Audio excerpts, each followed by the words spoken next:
guys, welcome back to Under the Hood. I've got Logan, Vice President of Dealer Relations here at Choice Auto Protection. I'm Spencer, the President of Operations for Choice Auto Protection, and got a little bit different video because we've done a couple now on product launches. This is going to be a continuation of that. Yep. But this is something totally different than any of our other products that we have in our lineup. It is a service contract, but it's modeled after a subscription model. So Yep. That might sound different. I don't know too many other providers that have this. I think actually, from what I know, is we're the only ones in the market that have a subscription VSC program that I've seen. I've heard of finance, but never subscription. Yeah, and maybe that's a good way to segue into why we're not doing a finance option for a service contract. Because there are programs out there where the F&I department can finance a service contract for the customer at 0%, or maybe there's a percentage attached to it, and it's over a segmented amount of time. And there's a lot of problems with that model. And, it's not about what you make, but what you keep. And I think for consumers, this is also a better option. So we'll kind of cover both the dealer side of it, why they might want to use this, and then also why the customer would probably prefer this. Yeah. So from the dealer side of it, I hated chargebacks. Oh, man. They're the worst. You think like I had a really good month, and then there's cancellations, and customer paid off their loans early, and my paycheck went from thinking it was going to be here to something significantly lower. Your dinner goes from surf and turf to just New York strip. Yeah. Not knocking on New York strip. Right. One of my favorite cuts, but certainly not the same as surf and turf. Right. And so for, why I talked about, or why we're talking about chargebacks is a lot of customers might sign up for the payment program, but then what happened is they would cancel it very quickly afterwards, right? Because they want to pay for the car note. It's a new payment. They might be financially stressed out already. So they might make that first payment and then immediately cancel it, or cancel it before they even get home thinking, oh, I bought this new vehicle. I don't want to be attached to this finance contract for a service plan for my vehicle for the next 4 years. That, I'm not interested in that. So that was the high amount of chargebacks. So if somebody would sign up for the product, they would make 0 payments or maybe 1 payment on it. They would cancel it. And the F&I department thought, hey, we made X dollars on the sale of the service contract. And that's how, there's no secret. Dealerships make money selling products. It's not a bad thing. But they thought that I made X dollars on the sale of this VSC. And my pay plan was, to promote the sale of service contracts and other products in the F&I department. So I'm getting a huge chargeback on what I thought was going to be profit from the department. From when I got out of the F&I department and I was more on the director side, I'm like, well, these aren't even real numbers. Selling a service contract is irrelevant if I'm giving back 95 cents on every dollar that we made in the department. It didn't really make any sense. Right. And their pay plans, were geared towards production. Yep. So they might be, falsely elevating their pay plan, thinking like the VSC penetration is really good when it really wasn't. Maybe I was selling the product, but they're almost instantaneously being charged back. Right. So obviously that's a problem.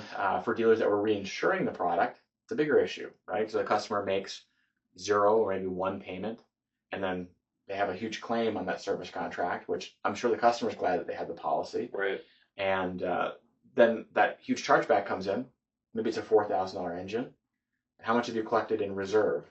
Because this is an insurance product, right? This is a service contract. It's based on insurance logic. So you might have collected $100, maybe $4,000 claim. And then what we'd see is the customer would cancel that service contract almost instantaneously afterwards. Yeah. So they got their coverage that they wanted. They canceled it. They're like, hey, you know what? I took care of the big engine repair amount. I don't want to continue to pay for that. So there was many different issues that I saw, and that's why I just didn't offer it.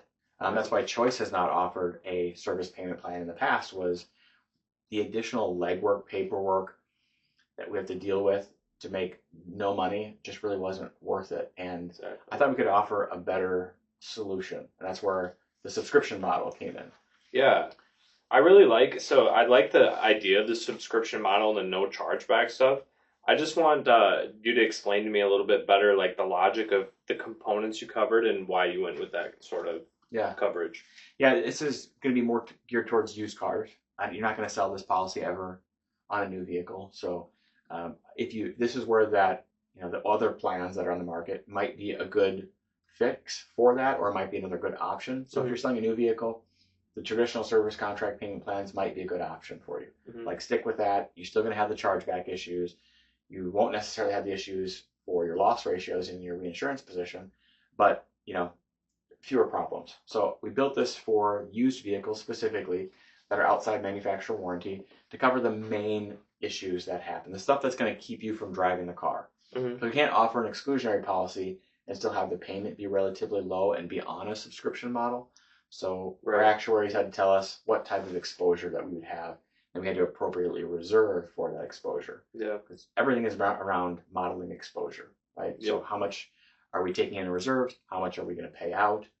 And this coverage is engine coverage, of course. Yep. The main thing. Transmission, a standard or a manual. Transfer case, differential, air conditioning, and then of course labor for the cost of the repair. It does cover seals and gaskets when they're corresponding failure.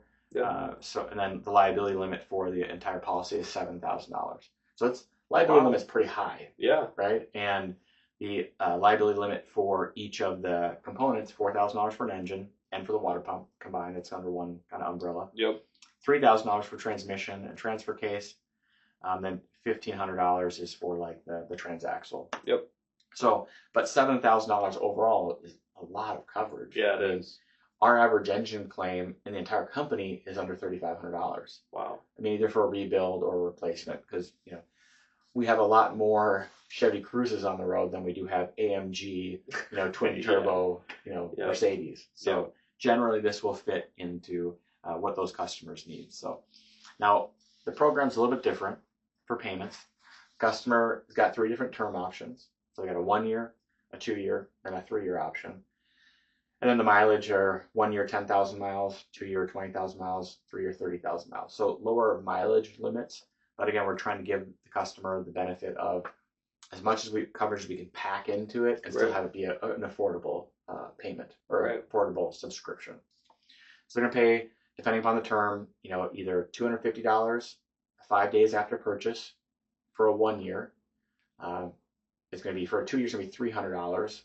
And then for a 3 year, it's going to be $350. Oh, wow. And then, so it means small amount that's collected to earn the first portion of the premium, because the large amount of exposure is going to be in that, that first, call it 120 days of ownership. Yep.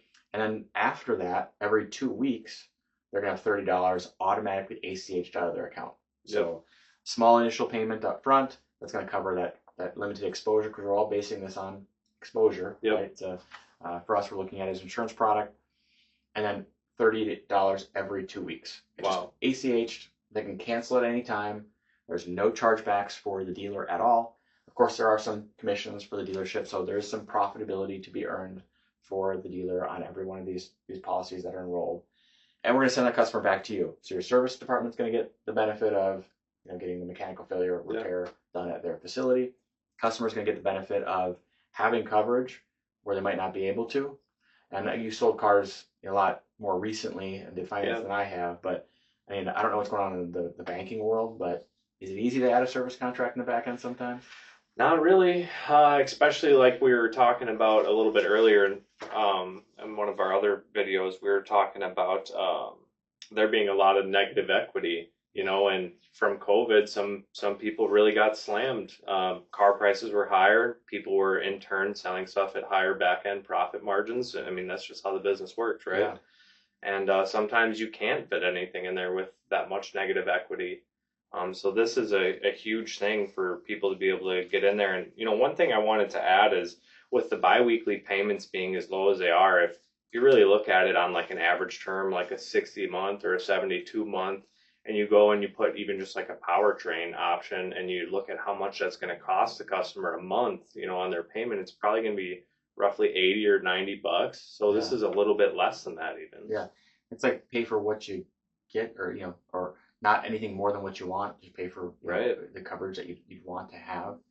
And it's very, very low threshold as far as pain is concerned. $30 every 2 weeks. Like, I think most customers would be comfortable with having that, knowing they can cancel at any point in time. Right. So if they just want to have coverage for, let's say, the first year, like, hey, look, I need to have coverage for the first year to really know if this is a quality used vehicle or not, and go through some of maybe the maintenance schedules on it. Yep. But after that time frame, they just cancel it. There's no repercussions. They just call call us. When they'll get the monthly debit notices, they'll get an email showing that those payments are coming out. Contact the biweekly debitor company that we work with, and just cancel it. And they're done. That's easy. No chargebacks for the dealer. No fretting for the customer thinking like, hey, I canceled this product. They know exactly what happened. They cancel it because they don't want coverage anymore. Is there any like logistics, like paperwork that the dealership would need to submit? No. Wow. It's a subscription plan. Like, do a cancellation form. The customer's just going to call in to either us or the biweekly payment provider that we're using and say, look, I don't want to be on the subscription model anymore. They just cancel it. It's done. So that's really why we created this program, was something that was just so easy, simple. Now we do have some insurance agencies that are using this. Wow. Some auto insurance agencies, because maybe they bought a car from a dealership or a private party and they didn't have a service contract offered to them when they purchased it. Maybe they bought it from a used car dealer that was small. They didn't offer service contracts. We mentioned private party, internet, Facebook Marketplace, that kind of thing. And the insurance agents are talking to the customer and saying, hey, would you like to have coverage on this vehicle? Because they're talking about auto insurance, while they're, getting that contract bound. Hey, would you like to have this? We've seen a high amount of efficacy for them offering it, and quite a bit of success with them offering the product. Because I don't require, we don't require some type of special inspection on these vehicles prior to sale. Coverage doesn't start for 60 days and 1,500 miles. So, those generally those big issues that happen out of the gate, we're avoiding those by having a little bit of a waiting period on claims. Exactly. So if a customer is buying a private party, it's fine to use. If the customer is buying from an auto insurance provider, an insurance agency, or a dealership, there's a lot of flexibility with this, where those other products kind of have one pathway for the customer to be able to engage with the product. So $7,000. Quite a bit. Yeah. Some of the terms and conditions that are also included. Customer is going to get roadside assistance, which I think was important to add. Yep. They might already have it with their auto insurance policy, but they also might not. And it's $100 per occurrence, $200 over the term of the contract. It's going to provide coverage for things like towing, battery jump start, flat tire assistance, lockout, emergency fuel delivery. So if you're running out of gas on the side of the highway, kind of a thing. And there are some exclusions. Can't offer this on a rental car. Well, yeah. That's going to be one issue. Some of the other vehicles that are not going to be allowable to have coverage on are going to be, heavy commercial over-the-road trucks. We just don't cover those type of vehicles. But for most vehicles, this is going to go back 30 years and less than 200,000 miles. So on anything, you could sell this on it. You could offer it on a Ferrari. We know the liability limits are. Yeah. So, probably not the best person to offer coverage to. I'd offer them one of our other programs, like a Choice Auto Protection Plus. Yep. But I think there's good efficacy for this product to be in any F&I department. And for me, I wish I had this. I could have used this a lot more than probably I was using the other programs. Right. Yeah, and I, just to go back and add, I did used to sell a financed VSC product. And I do remember that with getting the dealership paid was hard, with getting myself paid was hard. There was almost no way to tell if the customer was still paying or not. Yeah. You know what I mean? Yeah. So it was difficult. Yeah, we send those reports out every month. As long as the customer is on the program, a dealership is going to, get some small portion of the commission of the contract. So it's going to be paid over time. And we'll notify you if the customer does cancel.